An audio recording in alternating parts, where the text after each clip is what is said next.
안녕하세요, 하얀진입니다. 드디어 오픈한 모이건의 첫 글로벌 프로젝트 인스파이어 리조트에 다녀왔어요. 인스파이어 리조트는 3개의 타워가 연결되어 구성이 되어 있는데요. 저는 포레스트 타워와 오션 타워 두 곳을 투숙했어요. 출발부터 오션 타워, 포레스트 타워, 마지막으로 부대 시설 순으로 리뷰해 볼게요. 먼저 공항에서 호텔로 가는 방법이에요. 저는 차가 없기 때문에 인천공항에서 셔틀버스를 타고 이동했는데요. 제1여객터미널에서는 도착층 C2와 C14 정류장에서 탑승이 가능하고 제2여객터미널에서는 도착층 6A에서 탑승이 가능해요. 제1터미널의 경우 C2에서는 버스 시간표 5분 전에 출발을 하고 C14에서는 적힌 시간에 출발해요. 내릴 때는 오션타워에서 메인 로비 순으로 하차를 하게 되고 호텔에서 인천공항으로 가는 셔틀버스를 탈 때는 반대로 탑승하시면 돼요. 호텔에서 공항으로 출발 시에는 오션타워가 메인 로비 출발 후 약 5분 뒤에 도착 및 출발을 하게 되니 조금 더 여유있게 나오시면 좋을 것 같아요. 저는 체크인을 하기 위해 메인 로비가 아닌 오션타워에서 체크인을 진행하였어요. 메인 로비의 경우 주차장이 넓다 보니 체크인이 오래 걸려서 정규 체크인을 하실 때에는 오션타워에서 체크인을 하시는 걸 추천드리고 싶어요. 오션타워 1층에는 컨벤션이 마련되어 있는데요. 결혼식에 필요한 신부 대기실과 패백실이 준비되어 있었어요.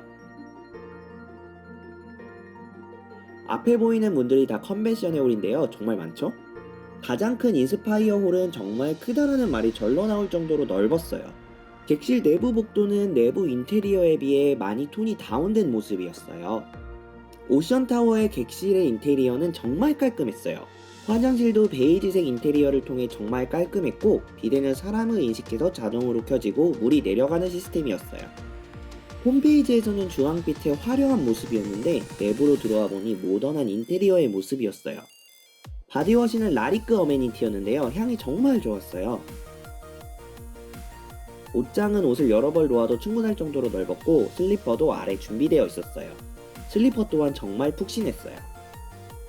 커피 머신은 1,2머신을 사용하고 있었어요. 미니바는 아직 CU가 오픈하지 않아서 가격도 합리적으로 구성되어 있었고 일회용품을 제공하지 않다 보니 다회용품을 미니바에서 판매하고 있었어요. 침실 벽은 바다를 형상화한 느낌의 인테리어로 되어 있었고 맞은편은 나무를 사용하여 깔끔한 인테리어를 보여줬어요.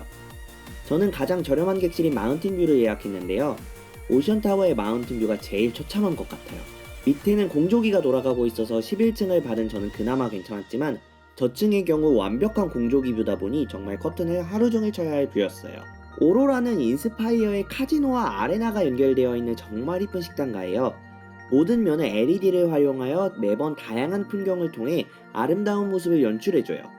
정말 LED에 신경을 많이 썼는지 매번 바뀌는 영상을 계속 보게 되더라고요. 또한 아레나 입구에도 이런 미디어 아트가 일정 시간마다 전시되어서 정말 아름다웠어요. 셰프스 키친 바로 앞에 있어서 대기하면서 보기 정말 좋았어요. 그렇게 오로라를 지나면 인스파이어의 메인몰이 나타나는데요. 구석구석 사진을 찍을 수 있는 포토존이 마련되어 있어서 시간 가는 줄 모르고 구경하며 이동을 할 수 있었어요. 인스파이어몰은 메인 로비와 연결이 되어 있는데요. 정말 이쁘게 꾸며져 있었고 그랜드 오픈이 된다면 다양한 몰이 있어서 구경할 맛이 있을 것 같아요. 메인 로비는 가운데에 체크인 데스크와 로비 라운지를 이용할 수 있는데요. 로비 라운지에서는 가벼운 음식과 음료를 이용할 수 있어요. 커피의 경우 주문을 하면 아메리카노로 무한 리필이 가능해요. 저희는 시그니처 음료를 주문해 보았어요. 네, 위에가 솔티드 카라멜 라떼, 이쪽에 티라미수 라떼입니다. 포레스트와 썬타워의 경우 입구에 타워 로비 라운지가 있다 보니 호텔 입구가 아니라고 착각하기가 쉬워요. 엘리베이터를 지나 안쪽으로 들어오면 엘리베이터를 탑승할 수 있어요. 포레스트 타워는 일반 객실보다 조금 더 넓은 프리미엄 타입을 배정받았어요. 오션 타워와 다르게 타일 인테리어를 통해 화장실이 이쁘게 꾸며져 있었어요.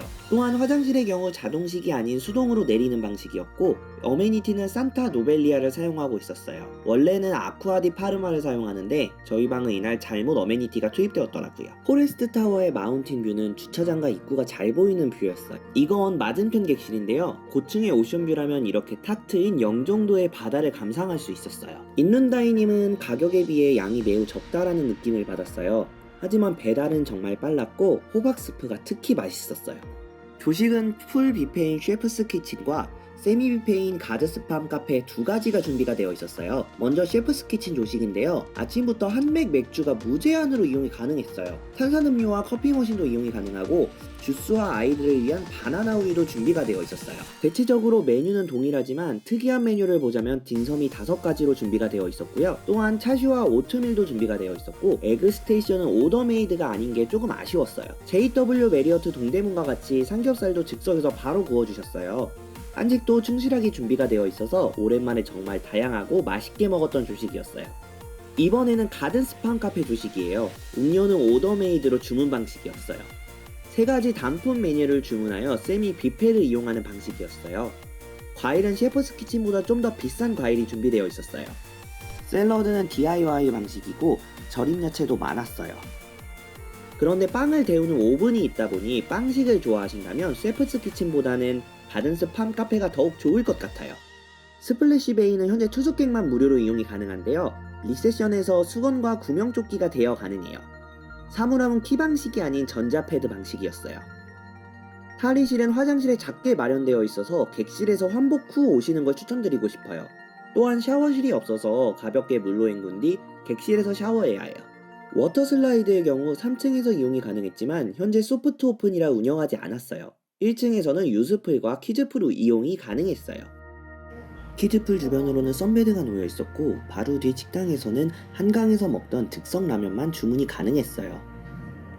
실내 수영장은 3층 웰리스 클럽에서 이용이 가능해요. 타 호텔들처럼 규모가 작았지만 노보텔 강남 수영장처럼 채광이 가능했어요.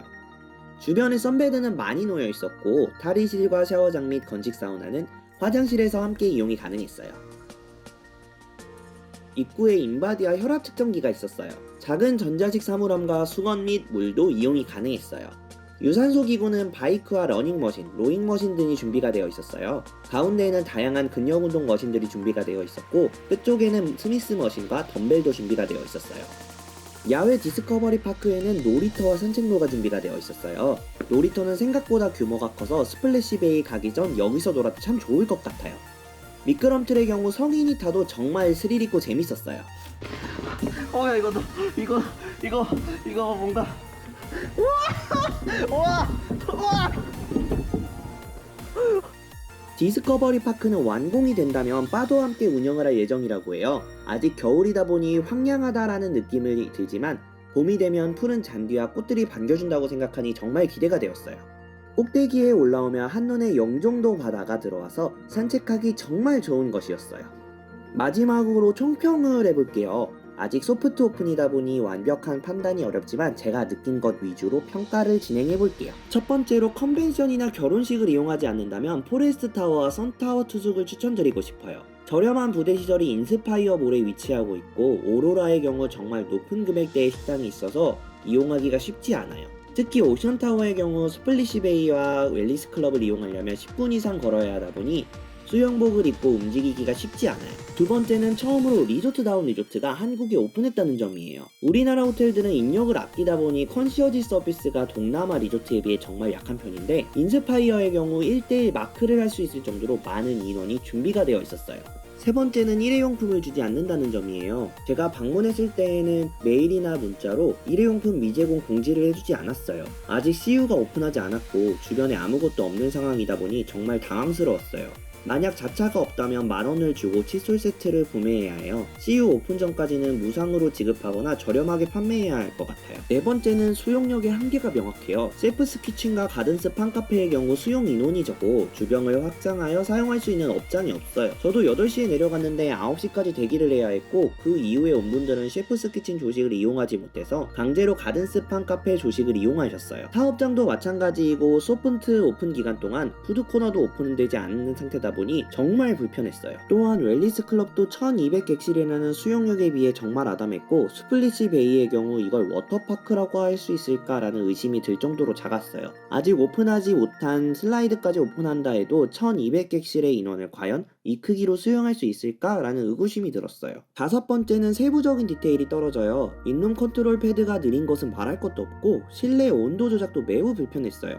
인테리어와 호텔은 정말 크고 화려한데 룸에서 뭔가를 이용 이동하다 보면 불편한 점이 눈에 띄고 사소한 단점들이 계속 보여요. 마지막으로 동선이 너무 불편해요. 로비 라운지의 경우 사방으로 입장이 가능하지만 대기는 한 곳에서만 가능하다 보니 많은 사람들이 들어왔다 나왔다를 반복해서 정말 어수선해요. 저도 로비 라운지에서 식사와 차를 마셨지만 다른 호텔들 로비 라운지와 비교했을 때 정말 어수선하고 오래 앉아있을 분위기는 아니었어요. 또한 시설을 이용할 때 오션타워는 2층에서 이동을 해야 하고 포레스트와 선타워는 1층에서 이동을 해야 하는 등 전체적으로 동선이 통일되어 있지가 않아요. 그래서 다른 타워에서 이동을 할 때 특히 불편한 것 같아요. 아직 소프트 오픈 중이라지만 언론에서는 너무나 큰 기대를 안겨주어서 실망을 하셨던 분들이 많이 계셨던 인스파이어. 그래도 많은 분들이 노력을 하고 계셔서 빠르게 개선될 거라는 생각이 들어요. 오늘 영상 여기까지예요. 시청해주셔서 감사합니다.